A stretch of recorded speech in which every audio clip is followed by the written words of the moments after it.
The wide open spaces that make up Thaler Land and Livestock Company in southeast Wyoming are usually populated only by Dennis and Sandy Thaler, their daughter Brandy, and son-in-law Kevin. But on this day, the Thaler place is downright crowded.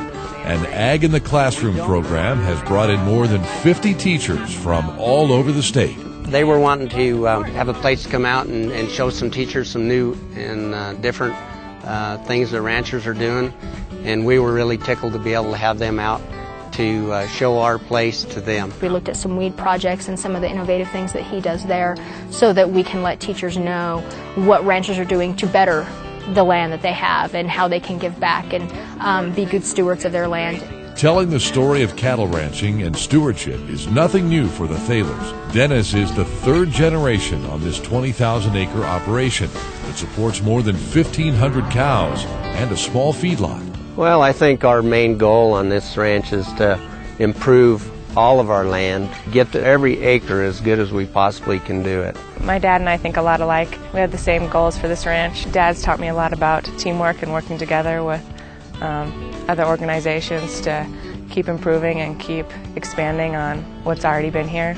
Well, I feel that we've all worked very hard, and Dennis has worked especially hard to preserve the land, and he's always working with different entities such as the NRCS, the Department of Ag, Weed and Pest Department, to better things around here. Maybe the biggest challenge Dennis has faced is fighting the spread of leafy spurge.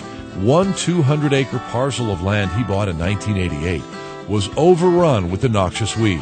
When we got it, it was all leafy spurge. This is a pretty unique situation here. It was thought out really well by Dennis and how to do it.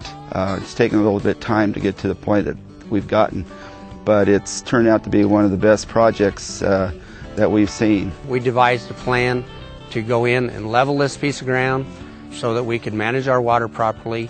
We went in and we corrugated it, and then we started irrigating it. And what our goal was the first year was to just go in and give that spurge everything that it would possibly want. We wanted to really stimulate it. And then in the fall we came in and we just hammered it with Tordon. And that really knocked it that first year. And then we continually worked with it for 2 years without irrigation. And now this field is one of our best horse hay producing fields we have on the ranch. Another project that took huge effort and the guidance of NRCS was reclaiming a 40-acre sand dune that was on land the Thalers lease from the state of Wyoming. I think that's something every rancher tries to do is improve some of those areas that are really bad, and especially on state trust lands. We're there to take care of that land. We take care of that land just like it's ours, and we have pride in what goes on there. And Dennis really has done a good job at taking all those things to the extreme. He works real hard to put the best system on the ground to benefit his business and improve the resources at the same time. With rainfall under 13 inches per year, the Thalers have made extensive use of irrigation. Their center pivot irrigated pasture allows them to intensively graze their herd, holding them off native pasture for a good part of the growing season. We're able to go on those earlier than May 15th, and it saved our native range, so we don't have to go onto our native range until at least the middle of July.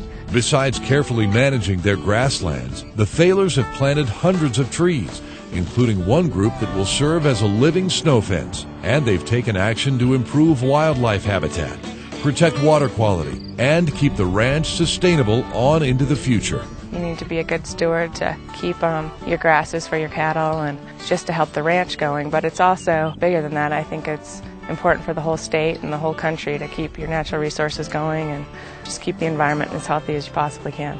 We've been here for going on 100 years, so it's a great honor for us to be able to carry on our family tradition.